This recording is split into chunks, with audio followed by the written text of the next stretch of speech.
तो hello dear students, आप सभी का स्वागत है एक बार फिर से टॉपर्स बैच के 6th सेशन में 6th लेक्चर में। आज हम lysosomes and vacuoles and nucleus complete कर देंगे। आज हमने लाइसोसोम, वैक्यूल्स, न्यूक्लियस, अगर हो सके तो माइटोकॉन्ड्रिया भी कंप्लीट कर देना है, क्योंकि कल तक आपका ये मैं चाहता हूँ ये चैप्टर कंप्लीट हो जाए। देरी ना करते हुए हम आज का सेशन स्टार्ट करेंगे। उससे पहले एक बात बता दूं, सरप्राइज रिवील होगा, आपके लिए सरप्राइज है जो आपको बाद में ही पता चलेगा। एनसीईआरटी मास्टरिंग का सरप्राइज रखना था मुझे, वो तो मैंने पर बता दिया। एक सरप्राइज और है, एक मैं सेशन और ला रहा हूँ ऐसे में, इससे आपको सेल चैप्टर फुल रिवाइज हो जाएगा। NCERT session, NCERT mastering video तो आधे घंटे की होने वाली है बस। ये आज हमारा जो सेशन है काफी लंबा जाएगा, क्योंकि आज हमने बहुत कुछ कंप्लीट कर देना है। आज की वीडियो आपके लिए बहुत इंपॉर्टेंट होने वाली है। इसी के साथ देरी ना करते हुए let's start our lecture on the topic lysosomes, vacuoles, endomembrane system खत्म कर देना है आज हमने। चलो बताओ, व्हाट आर लाइसोसोम? लाइसोसोम्स क्या होते हैं? कल बताया था, lysosomes are the cleanup system of the cell. First point, lysosomes are the cleanup system of the cell. ठीक है, एक मैंने क्वेश्चन ऑफ द डे वो किया था, डाला था अपने चैनल पर, क्वेश्चन ऑफ द डे डाला करूंगा मैं, उसका आंसर आपने देना होगा और उसका रियल आंसर मैं अपनी वीडियो में बताया करूंगा। तो क्वेश्चन ऑफ द डे था, which cell organelle is known as the cell's post office? उसका आंसर आप सभी को वैसे तो पता है, एक बार बता देता हूँ। उसका आंसर है गोल्जी apparatus। कल मैंने पूरा एक्सप्लेन कर दिया था क्यों कहते हैं इसको सेल्स पोस्ट ऑफिस। तो देरी ना करते हो, let's start our topic lysosome. Heading डालो लाइसोसोम, डाली रखी होगी वैसे तो, पर इसने नहीं डाली, वो डालो। कल वार हम दोबारा से लिख देता हूं, clean up system of the cell. इसको हम क्या बोलते हैं? Clean up system of cell. आपके एनसीईआरटी में तो आई थिंक है नहीं, ये पॉइंट देख लेते हैं, कोई बात नहीं। इसको हम क्या बोलते हैं? Clean up system of cell. ये क्या सिंगल मेम्ब्रेनस है, डबल मेम्ब्रेनस नहीं, सिंगल मेम्ब्रेन है, सिंगल मेम्ब्रेन बाउंड ऑर्गेनेल है। इसकी डायग्राम आपको नहीं है, करनी भी नहीं, तो इसकी डायग्राम इंपॉर्टेंट ही नहीं है। कई बार टीचर्स करवा भी देते हैं, कोई न करवाने दो, उनको पेपर में तो डालेंगे ही वो। क्लीनअप सिस्टम ऑफ सेल और सिंगल मेम्ब्रेन बाउंड ऑर्गेनेल है। ये इसकी जो लेयर है सिंगल लेयर है, डबल लेयर नहीं है, ये सिंगल लेयर है। To note that point, lysosomes are single layer, single membrane bound cell organelle and clean up system of the cell। ये क्वेश्चन कई बार पूछा जा चुका है पहले भी एग्जाम्स में। which cell organelle is known as clean up system of the cell? so the answer is lysosome। ठीक है, समझ आ गया? 2 पॉइंट क्लियर हो गए। जिसके क्लियर हो गए कमेंट में हाहाकार मचा दो। नेक्स्ट पॉइंट इनको कौन सा मीडियम चाहिए होता है वर्किंग के लिए? इसके अंदर क्या होते हैं? एंजाइम्स प्रेजेंट होते हैं। जिनको कौन सा मीडियम चाहिए होता है वर्किंग के लिए? इनको चाहिए होता है acidic medium, need acidic medium.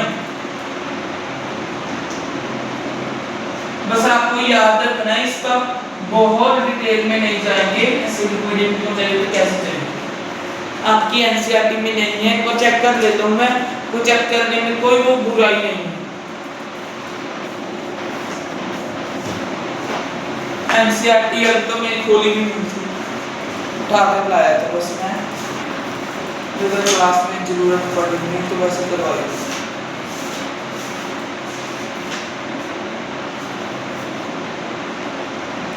एक ये लिखा हुआ है मेम्ब्रेन बाउंड ऑर्गेनेल है जो एंजाइम से फिल्ड होती है बस।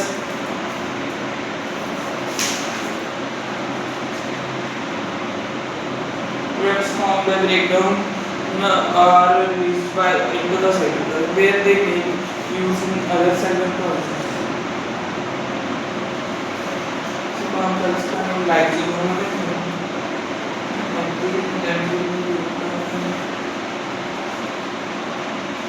Proteins concepts in chapter 11।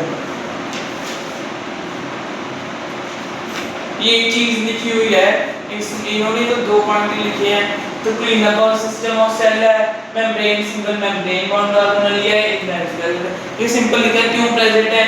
इसको ये भी लिखा भी एसिडिक मीडियम चाहिए, बट मैंने आपको बता दिया चलो इनको एसिडिक मीडियम चाहिए होता है वर्किंग के लिए। जो एंजाइम्स होते हैं लाइसोसोम में प्रेजेंट उनको एसिडिक मीडियम चाहिए होता है वर्किंग के लिए, और वो एसिडिक मीडियम कैसे मिलता है उनको एक्टिव ट्रांसपोर्ट से, एक्टिव ट्रांसपोर्ट से। बहुत ज्यादा बात नहीं करेंगे, इनका काम क्या होता है, helps in removal of waste,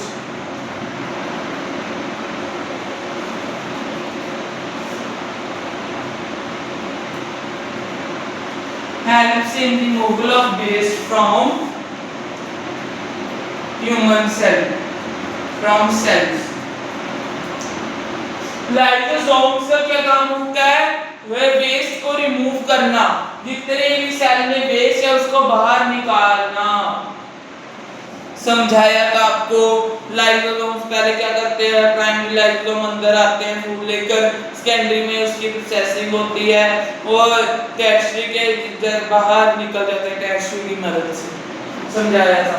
इनका काम क्या होता है, वेस्ट को ह्यूमन सेल से, कोई भी सेल है यूकैरियोटिक सेल होने चाहिए, उससे रिमूवल करना वेस्ट की। ठीक है, अब ये काम कैसे करते हैं समझ लो, डीप में नहीं जाएंगे, समझ लो बस। लाइक ये वेस्ट मटेरियल पड़ा है,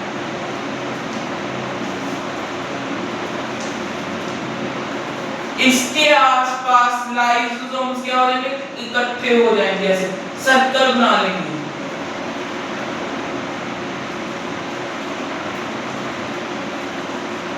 ठीक है, और इसके ऊपर एक ऐसी लेयर इकट्ठी हो जाए, बन जाएगी इनके ऊपर। ये लाइसोसोम ऐसे कह सकते हैं सर्कल की फॉर्म में इकट्ठे हो जाएंगे सारे वेस्ट मटेरियल के आसपास, और जो उनके बाहर लेयर फॉर्म होगी इनको हम बोलते हैं टोनोप्लास्ट। ये पूरा क्या बन गया, एक वैक्यूल। सो काफी सारे लाइसोसोम जब सर्कल की फॉर्म में आ जाते हैं और उनके ऊपर एक लेयर फॉर्म हो जाती है टोनोप्लास्ट, तो उसे हम बोलते हैं vacuole. What is vacuole? Reassembling of lysosome into circle and then formation of layer on them, tonoplast. The structure is known as vacuoles। Waste material के ऊपर ये इकट्ठे हो गए और इनके बीच में जो एंजाइम से इसके ऊपर अटैक करेंगे और इसको क्या करेंगे, खत्म कर देंगे। लाइसोसोम्स को हम बॉडी का सुसाइडल लैब भी बोल देते हैं।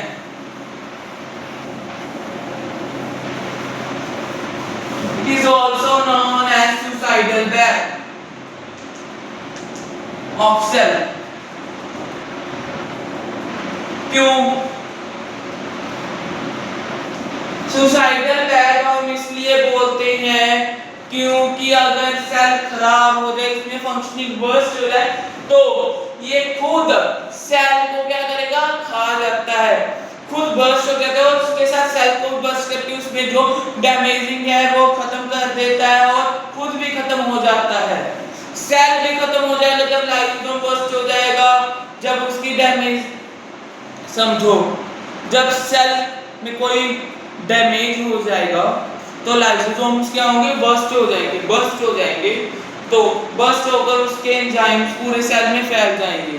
और जब एसिड क्या है, तो साइटोप्लाज्म में बेसिक अल्कलाइन नेचर जब मिलेंगे और एसिड क्या कर देगा, पूरे सेल को खत्म कर देगा और साथ में लाइसोसोम्स भी खत्म हो जाएंगे।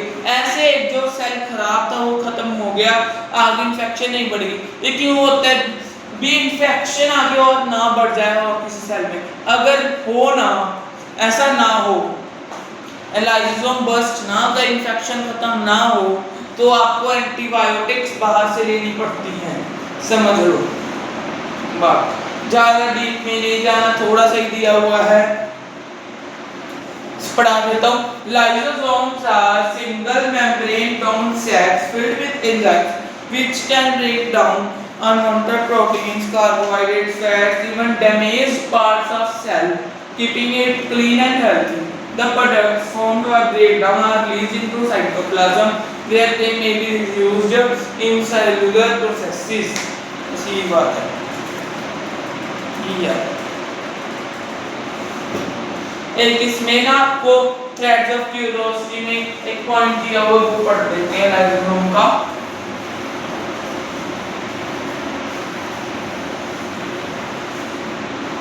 वैसे तो चैप्टर 11 की बात है ये, चलो चैप्टर 11 भी बताऊंगा, ये थोड़ा समझ लो बस।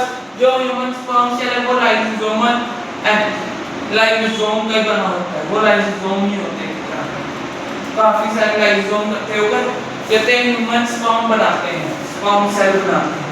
आगे चैप्टर 11 में इसके बारे में हम फर्दर पढ़ेंगे, बस इतना समझो। और जो इसमें जो एसिडिक मीडियम हो जाएगा स्पर्म में, वो जो ह्यूमन का जब फर्टिलाइज होगा तो स्पर्म सेल उस एंडोथेलियल को खत्म करने में मदद करेंगे, बस इतना समझ लो और कुछ नहीं इतना करना। तो इसी के साथ हमारा लाइसोसोम खत्म होता है। रिकॉल करेंगे, लाइसोसोम को हम सुसाइडल बैग ऑफ सेल बोलते हैं, क्लीन अप सिस्टम बोलते हैं। ये वेस्ट मटेरियल को सेल से बाहर निकालने में मदद करता है और जो बहुत बड़े बड़े पार्ट होते हैं उनको ब्रेक डाउन करने में मदद करता है, जो अननेसेसरी है तो ब्रेक डाउन करके उन्हें सेल उसमें साइटोप्लाज्म में छोड़ देता है। और इसको हम, इसके अंदर एंजाइम्स प्रेजेंट होते हैं जिनको एसिडिक मीडियम चाहिए होता है वर्किंग के लिए। बस ये 3-4 पॉइंट है, इसके अलावा कुछ नहीं आएगा, कुछ भी नहीं आएगा। अगर टीचर ने करवाया मुझे कमेंट कर देना, मैं आपको क्लियर कर दूंगा कि ये मैंने वीडियो में करवा रखा है। नेक्स्ट टॉपिक देख लेता हूँ, आई थिंक है ही नहीं इसमें वैक्यूल्स। वैक्यूल्स हैं छोटा सा टॉपिक है, बस टाइप्स भी नहीं है इसकी। लास्ट ईयर से chloroplast A large central vacuole surrounded by a single selectively permeable membrane. Vacuole is filled with watery fluid. Old cell surface vacuole shows कुछ नहीं है। ये तो सिंपल है, इसका कुछ पढ़ने वाला है ही नहीं इसमें। मैं करवाता हूँ आपको। टॉपिक डालो वैक्यूल्स।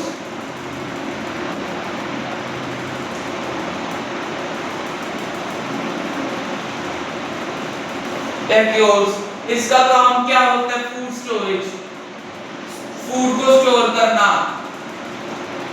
एनिमल सेल में जो वैक्यूल्स होते हैं वो स्मॉलर होते हैं, बट प्लांट सेल में वैक्यूल्स बिगर होते हैं।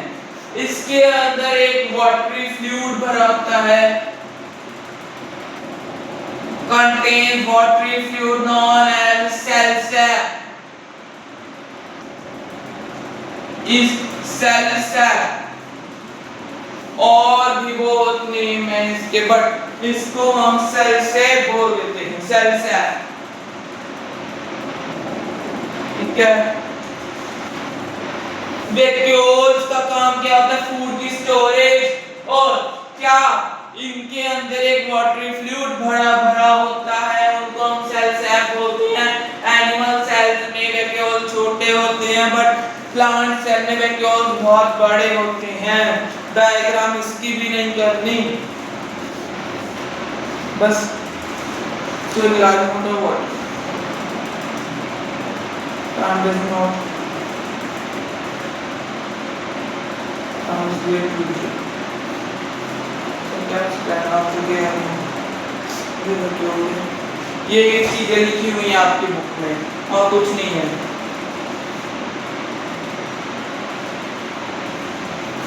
और बताता हूँ इसके types. There are 4 types of vacuoles। पहले है सैप वैक्यूल, इसके फंक्शंस पढ़ेंगे ओनली। सैप वैक्यूल में क्या स्टोर होगा? वाटर। बस समझेंगे क्या होगा? Water storage. इसका काम क्या होगा? Water storage.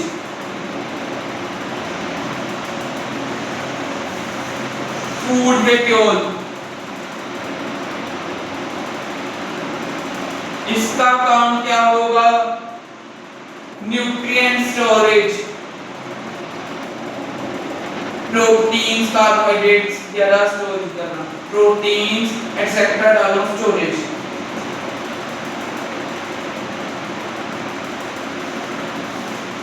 वैक्यूल्स की 4 टाइप्स होती हैं, SAP vacuole, food vacuole, contractile vacuole and gas vacuole.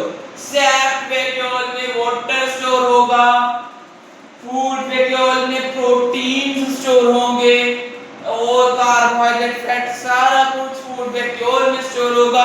और कॉन्ट्रैक्टाइल वैक्यूल का अलग काम होता है, थोड़ा सा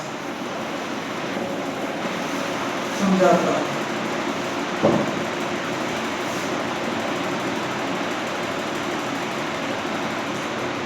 कॉन्ट्रैक्टाइल अलग पीछे वैक्यूल का टॉपिक चल रहा है तो वैक्यूल डालने की जरूरत नहीं है।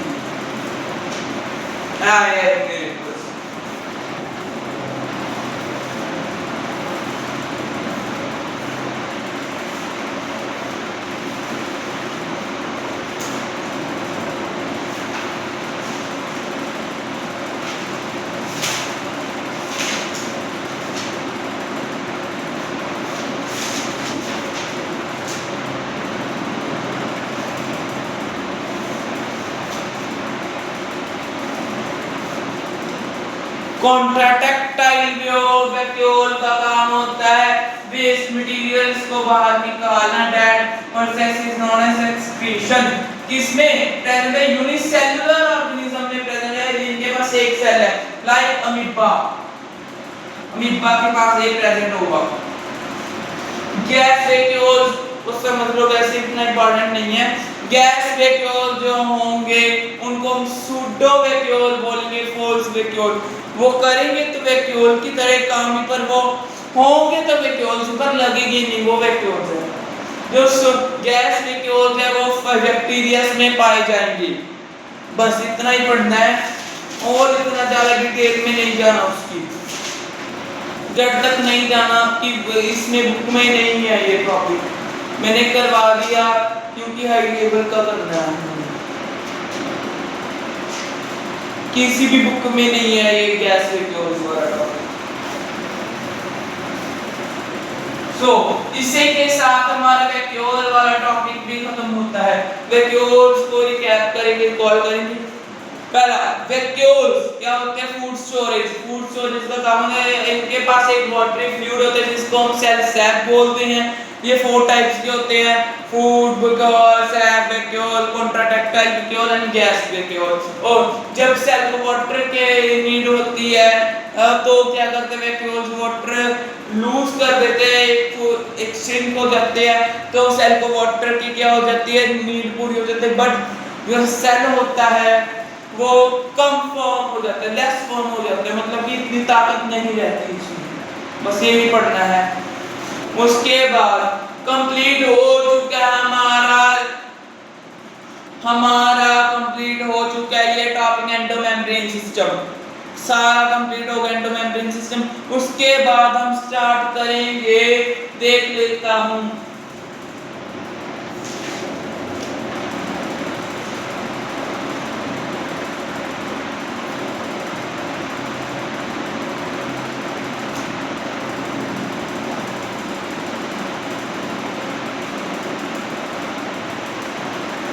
Nucleus, I think nucleus and उसके बाद हम स्टार्ट करेंगे mitochondria, the power house of the cell.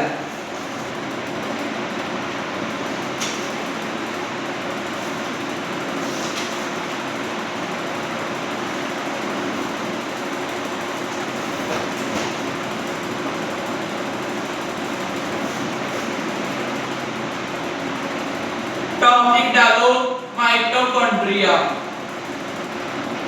Diagram draw करवा रहा हूं, अच्छे से करनी है। आपकी बुक में थोड़ी लगती होगी, वो कॉम्प्लेक्स है इसलिए।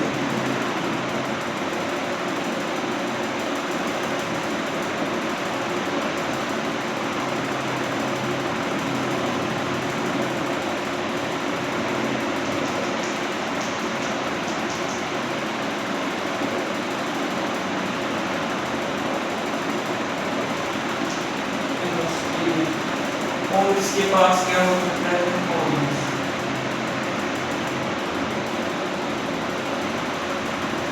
सबसे पहले डायग्राम समझ आई? कैसे बनाना? सिंपल सी डायग्राम है।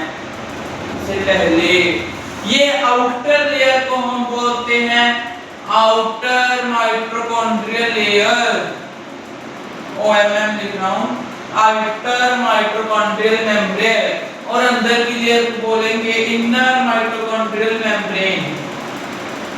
Outer mitochondrial membrane and inner mitochondrial membrane. और जो ये अंदर फोल्ड है इसको हम बोलेंगे क्रिस्टे, इन फोल्ड्स को हम बोलेंगे क्रिस्टे। और जो ये अंदर साइटोप्लाज्म भरा पड़ा है इसको हम बोलेंगे मैट्रिक्स। क्या बोलेंगे? मैट्रिक्स।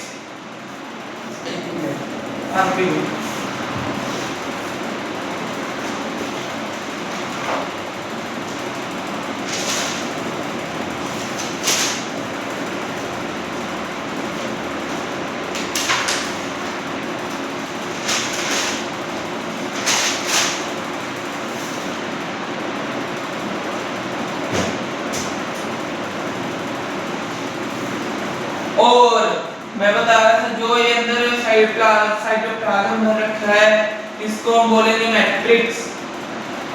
और जो ये है DNA, double standard circular DNA, और ये है राइबोसोम्स।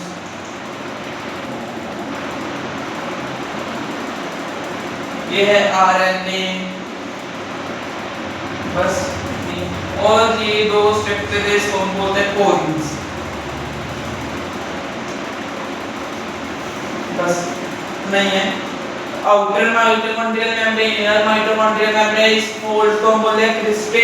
अंदर जो ये फ्लूइड भरा पड़ा है इसको हम बोलते हैं मैट्रिक्स। इसके पास अपना डीएनए होता है और इसके पास राइबोसोम्स भी होते हैं। जो कौन से राइबोसोम्स होते हैं? 70S ribosomes. ठीक है, ये दो स्ट्रक्चर है गोलोसिस का, ये होते हैं कोरिन्स। इसका काम तो कुछ नहीं पढ़ना। और ये एक सिंगल डीएनए फॉर्म में एक ऐसे सिंगल डीएनए प्रेजेंट है जिसको हम बोलते हैं आरएनए। बस ये पढ़ना है। टॉपिक माइटोकॉन्ड्रिया कंप्लीट हो जाएगा। बस ये डायग्राम है, इसकी जड़ तक जाएंगे, बिल्कुल जाएंगे। ड्रॉ कर लिया आप सभी ने? कर लिया।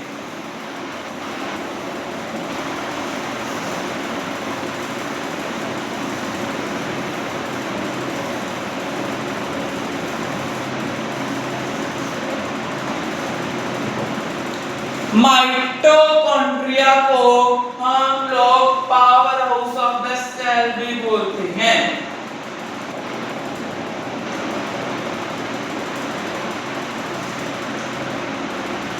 माइटोकॉन्ड्रिया को हम पावर हाउस ऑफ सेल भी बोलते हैं क्योंकि ये एटीपी जनरेशन में मदद करता है। Helps in ATP generation.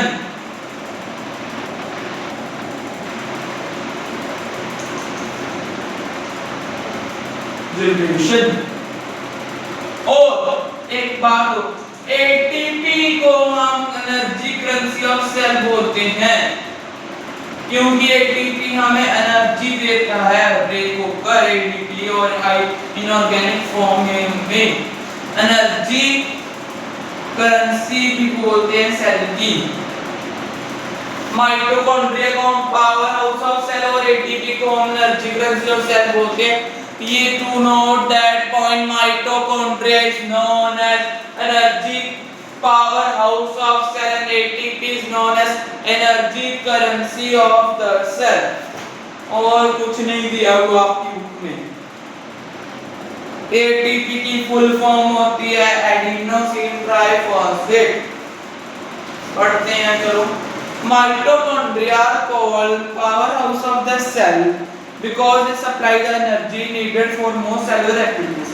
बता दिया एनर्जी जनरेशन में मदद करता है और जो एनर्जी जनरेट होगी तो सप्लाई भी होगी सेल के पास सेलुलर एक्टिविटीज के लिए। बस outer membrane is smooth and porous. इसका मतलब है जो माइटोकॉन्ड्रिया की आउटर मेम्ब्रेन होती है, आउटर माइटोकॉन्ड्रियल मेम्ब्रेन, वो स्मूथ हो रही है और पोरस होते हैं, मतलब उसके ऊपर पोरिंग्स प्रेजेंट होते हैं। The inner mitochondrial membrane is folded into finger like projections को क्रिस्टे बता दिया, which increase the surface area for chemical reactions. बस ये बताइए आपको glucose and other molecular breakdown to. और कुछ नहीं, ये बात इसका रखी हो, कुछ नहीं बताया। एक बात और सुन लो आप, mitochondria is the site of cellular respiration.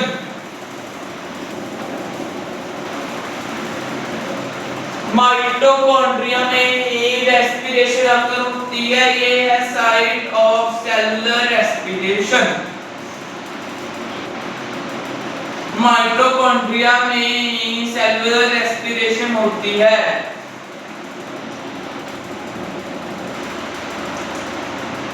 इसमें जो ग्लूकोज है, कार्बोहाइड्रेट्स है,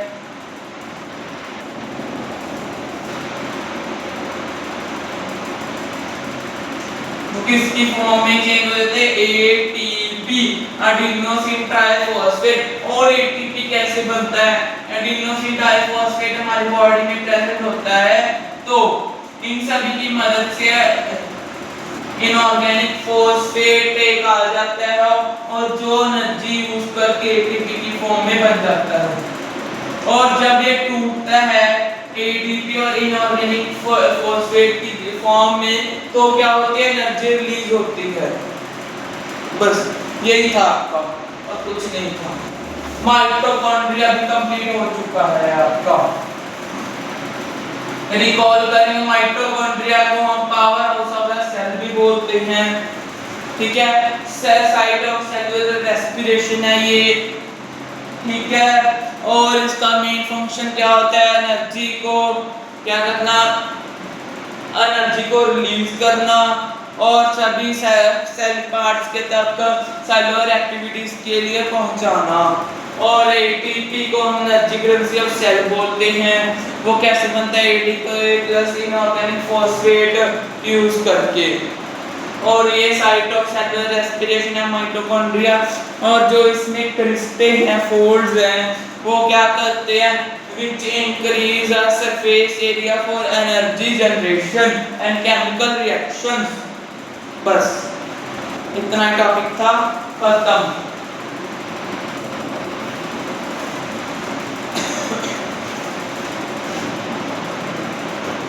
इसके बाद आपके आते हैं प्लास्टिड्स। इसके बाद प्लास्टिड्स के बाद आई थिंक आपका न्यूक्लियस ही बचा ओनली, और कैंसर वाला टॉपिक वो कब कंप्लीट हो जाएगा।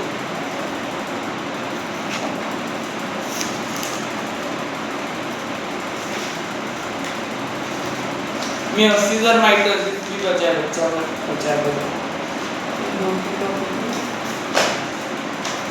एक मिनट, मैं अभी आया, अभी के मतलब कि 2 मिनट।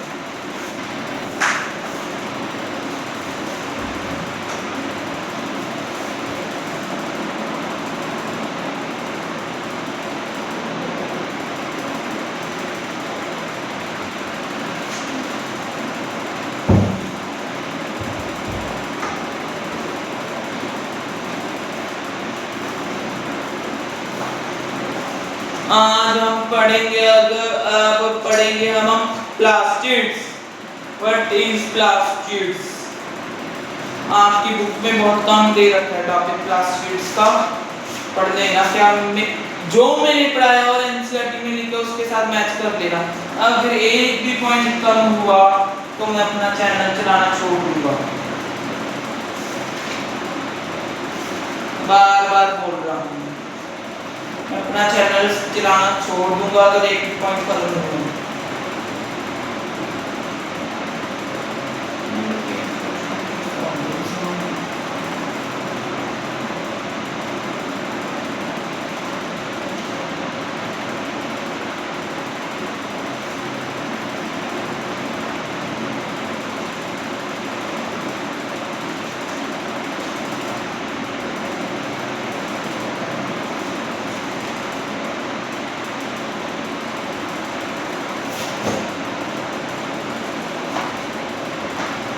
हाँ जी, प्लास्टिड्स।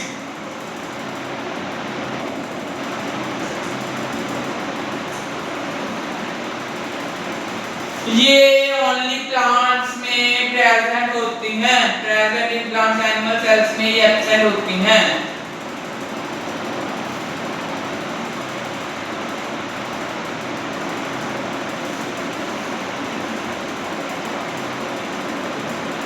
एनिमल सेल्स में ये प्रेजेंट एब्सेंट होती हैं, बट प्लांट सेल्स में ये प्रेजेंट होती हैं। अब इसका स्ट्रक्चर ड्रॉ करेंगे, थोड़ा सा कॉम्प्लिकेटेड सा है। ऐसे है, पहले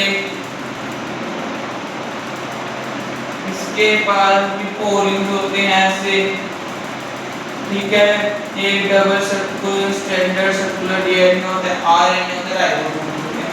और इसके पास अपने ऐसे गोल से क्या होते हैं, कुछ गोल थाइलाकोइड्स, और थाइलाकोइड्स की फॉर्मेशन, ऐसा ग्रुप ऑफ थाइलाकोइड्स को हम बोलते हैं ग्रेना।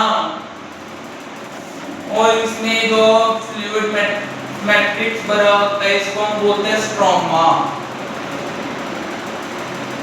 जो प्लास्टिड्स में मैट्रिक्स भरा होता है, फ्लूइडी सब्सटेंस भरा होता है, उसको हम बोलते हैं स्ट्रोमा। ये है राइबोसोम, ये तो पता ही, ये डीएनए है, ये आरएनए है। और ये एक को हम बोलते हैं थाइलाकोइड। और अगर ये ग्रुप हो तो उस ग्रुप को क्या बोलते हैं, ग्रेना। ग्रेनम भी बोल देते हैं, ग्रेना भी बोल देते हैं। अगर समझ, ये डायग्राम की और कुछ नहीं करना। हाँ, ये डबल मेम्ब्रेनस भी होते हैं, एक मेम्ब्रेन डायग्राम बनानी। इसकी आउटर लेयर पर प्रेजेंट होंगे पोर्स। ये आउटर प्लास्टिडल मेम्ब्रेन है, इनर प्लास्टिडल मेम्ब्रेन, और इनके बीच जो और स्पेस होगी इसको हम बोलेंगे पेरिप्लास्टिडल स्पेस। पेरिप्लास्टिडल स्पेस ये प्लांट्स में प्रेजेंट होते हैं। इनका काम क्या होता है, फूड को स्टोर करना, फूड बनाना। ये इसी तरह इनका काम एक और होता है, कलर प्रोवाइड करना प्लांट्स को।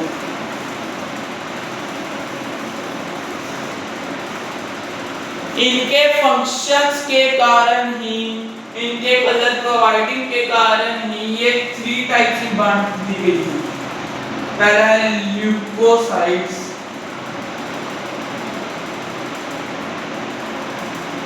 दूसरा है ल्यूकोप्लास्ट, बैक्टीरियल सेल्स की टाइप पढ़ाने लग गया। ल्यूकोप्लास्ट, फिर है क्रोमोप्लास्ट,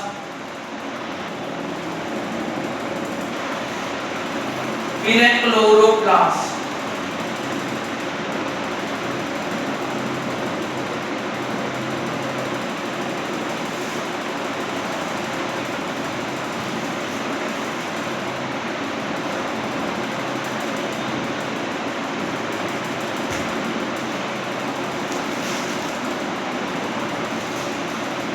ठीक है, plastids are of 3 types: leucoplast, chloroplast and chromoplast.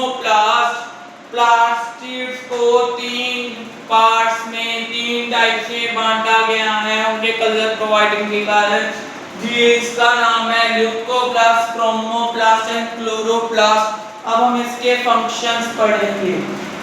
Topic complete होने वाला है ये बस।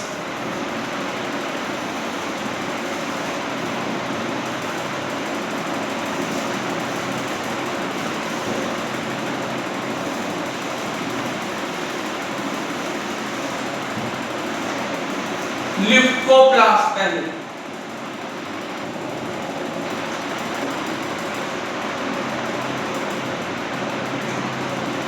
इसका काम होता है प्लांट्स में स्टोरेज ऑफ फैट्स, कार्बोहाइड्रेट्स,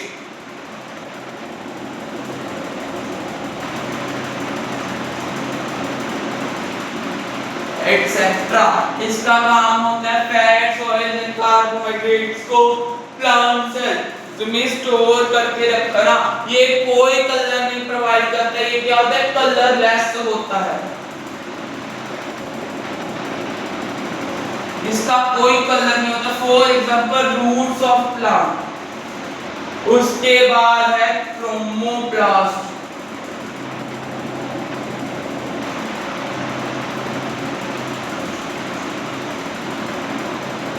ये क्या करता है? प्लांट्स को कलर प्रोवाइड करता है, प्रोवाइड कलर एक्सेप्ट ग्रीन।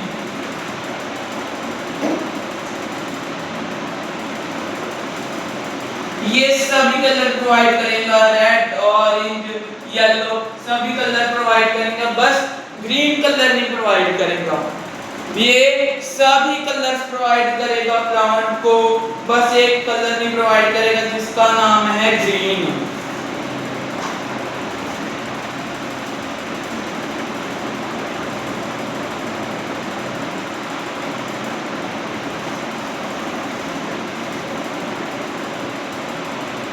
आपकी डायरी इसमें से काट दी गई है।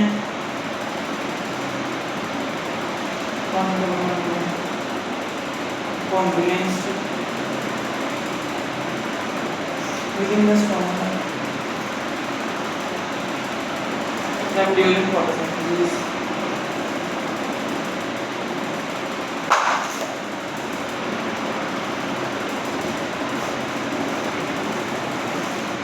कुछ नहीं है, ये तो बताया ही नहीं होगा। कुछ भी नहीं बताया, बस मैं करवाऊंगा।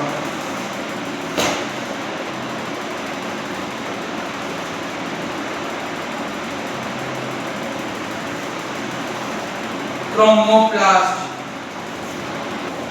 इसका काम होता है कलर प्रोवाइड करना प्लांट को except green. Only green colour नहीं प्रोवाइड करेगा, बाकी सारे कलर प्रोवाइड करेगा। ये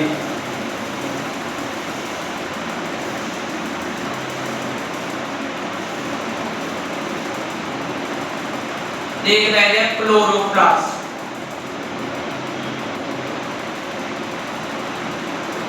ये कौन सा कलर प्रोवाइड करेगा? ग्रीन कलर प्रोवाइड करेगा सेल को, प्लांट्स को। और अगर ये ग्रीन कलर प्रोवाइड करेगा तो इसमें क्या प्रेजेंट होगा? क्लोरोफिल। क्या होगा? प्रेजेंट होगा इसमें।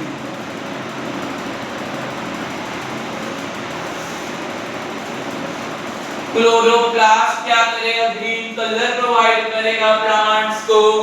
और एक इसमें क्या प्रेजेंट होगा? क्लोरोफिल। एक चीज है जो उसके वक्त फोटोसिंथेसिस के वक्त लाइट एनर्जी ऑब्जर्व होती है, वो क्या करते हैं? शुगर्स की फॉर्म में क्या हो जाती है? बन जाती है। और वो किस में स्टोर हो जाती है? स्ट्रोमा में। शुगर प्लांट्स में जो शुगर रिक्वायर्ड होती हैं वो स्ट्रोमा में स्टोर कर रख ली जाती हैं प्लास्टिड्स के। और जो थाइलाकोइड्स हैं वो लाइट एनर्जी को ऑब्जर्व करते हैं और उसको स्टार्च और शुगर की फॉर्म में कन्वर्ट कर देते हैं और वो किस में स्टोर हो जाती है? स्टोमा में। और एक बात आपने देखी होगी, जो माइटोकॉन्ड्रिया एंड प्लास्टिड्स हैं, दोनों का स्ट्रक्चर थोड़ा थोड़ा सिमिलर है। इसके पास भी डीएनए खुद का था, इसके पास भी राइबोसोम खुद के उसके पास है, इसके पास भी खुद के राइबोसोम्स हैं, और आरएनए इसके पास खुद का है, इसके पास भी खुद का आरएनए सिमिलर है। पोरिस थे उसके बाद ये भी पोरिस है, डबल मेम्ब्रेनस वो था, ये डबल मेम्ब्रेनस सेम है, सिमिलर स्ट्रक्चर्स हैं। और ये स्ट्रक्चर किसके साथ मैच होते हैं? प्रोकैरियोटिक सेल के साथ। किसके साथ? प्रोकैरियोटिक सेल के साथ। तो ऐसा माना जाता है जो माइटोकॉन्ड्रिया एंड प्लास्टिड्स ये दोनों क्या थे? पहले प्रोकैरियोटिक सेल थे, बट जब यूकैरियोटिक सेल आए तो mitochondria and plastid eukaryotic cell के साथ मिल गए और उनके साथ मिलकर काम करने लग गए, क्योंकि उन्होंने यूकैरियोटिक कंडीशन को भी देखना था। तो इसीलिए वो क्या हुए? प्रोकैरियोटिक सेल से यूकैरियोटिक सेल में आ गए और क्या बन गई? यूकैरियोटिक सेल की ऑर्गेनेल्स बन गई। बस ये उनका एवोल्यूशन के साथ मानना है साइंटिस्ट का। इतना नहीं, एक लाइन दी हुई आपकी एनसीईआरटी में इसलिए बता दिया, और इतना नहीं तो पढ़ना नहीं है, ठीक है। बस प्लास्टिड्स वाला टॉपिक भी कंप्लीट हो गया। एक पैराग्राफ है इसमें, flower food fruits and vegetable acquire varied colours, कैसे करते हैं वो, ठीक है, कैसे करते हैं ये समझा दिया आपको, काम मैंने सारा कुछ समझा दिया। ल्यूकोप्लास्ट की एक एग्जांपल दी हुई है, इन्होंने बोला ल्यूकोप्लास्ट प्लांट पोटैटो में प्रेजेंट होते हैं, पोटैटो ट्यूबर में प्रेजेंट होते हैं, और टारो एक प्लांट का नाम है टारो कोलोकसिया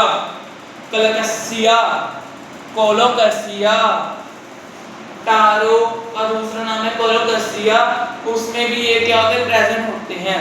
सिंपल स्टोरेज का काम करते हैं, कार्बोहाइड्रेट एंड फैट, और कुछ नहीं करना। और ये टॉपिक कंप्लीट हो चुका है। उसके बाद हमारा न्यूक्लियस और माइटोसिस मियोसिस एंड कैंसर वाला टॉपिक रह गया, तो हम कल कंप्लीट कर देंगे। ज़्यादा टाइम नहीं लूंगा मैं आपका, बस थोड़ा सा टाइम और, बस कल कंप्लीट कर देंगे। थोड़ा सा क्रोमोसोम का टॉपिक रह गया, वो कर देंगे, और साइंटिस्ट के नेम रह गए, वो कर देंगे। कल हम सारा कुछ कंप्लीट कर देंगे।